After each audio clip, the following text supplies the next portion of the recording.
ಬರುವಂಥ ಭೀಮ್ ಅಮಾವಾಸ್ಯೆ ಬಂದು 24/7/2025 ಗುರುವಾರದಂದು ತೀರ್ಥ ಸ್ನಾನ ಉಷಾ ಕಾಲದಲ್ಲಿ ಅಮ್ಮನವ್ರಿಗೆ ಅಭಿಷೇಕ ಮಾಡಿದ್ದು ನೀರನ್ನು ಶ್ರೀಚಕ್ರ ಇಟ್ಟು ಹಾಕ್ಸೋದ್ರ ಜೊತೆಗೆ ಯಾವುದೇ ಸಮಸ್ಯೆ ಇದ್ರೂ ಕೂಡ ಪರಿಹಾರ ಆಗ್ತದೆ. ನಂಬಿಕೆ ಶ್ರದ್ಧಾ ಭಕ್ತಿಯಿಂದ ಬಂದು ಭಾಗವಹಿಸಿ ಖಂಡಿತ ಫಲ ಸಿಗುತ್ತೆ. ಅಮ್ಮನವ್ರ ವಾಗ್ದಾನ ಕೂಡ ಇರುತ್ತೆ.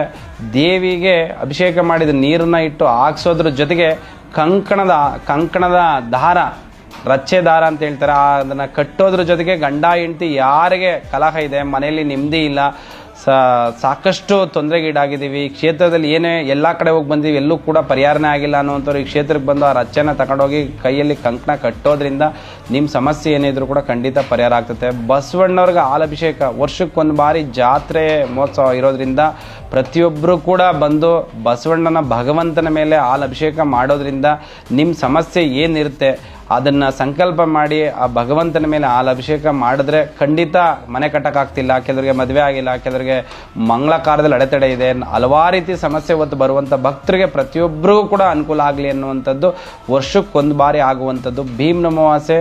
ತುಂಬ ವಿಶೇಷವಾದ ದಿನ. ಹೆಂಡತಿ ಗಂಡನ ಕಾಲನ್ನ ತೊಳೆದು ಆ ನೀರನ್ನು ಪ್ರೋಕ್ಷಣೆ ಮಾಡೋದ್ರ ಜೊತೆಗೆ ಅಕ್ಷತೆಯನ್ನು ಕೊಟ್ಟು ಗಂಡನ ಕೈಯಲ್ಲಿ ಹಾಕ್ಸೋದ್ರಿಂದ ಮಾಂಗಲ್ಯ ಗಟ್ಟಿ ಆಗ್ತದೆ, ಮತ್ತು ಯಾವುದೇ ಥರದ ದೋಷ ಇದ್ರೂ ಕೂಡ ಪರಿಹಾರ ಆಗ್ತದೆ. ಆ ದಿನ ಪ್ರತಿಯೊಬ್ಬರು ಹೆಣ್ಮಕ್ಳು ಗಂಡಂದಿರನ್ನ ಪಾದನ ತೊಳೆದು ಆ ನೀರನ್ನು ತಲೆ ಮೇಲೆ ಪ್ರೋಕ್ಷಣೆ ಮಾಡೋದ್ರ ಜೊತೆಗೆ ಆಶೀರ್ವಾದ ಪಡ್ಕೊಳ್ಳಿ, ಖಂಡಿತ ಫಲ ಸಿಗುತ್ತೆ.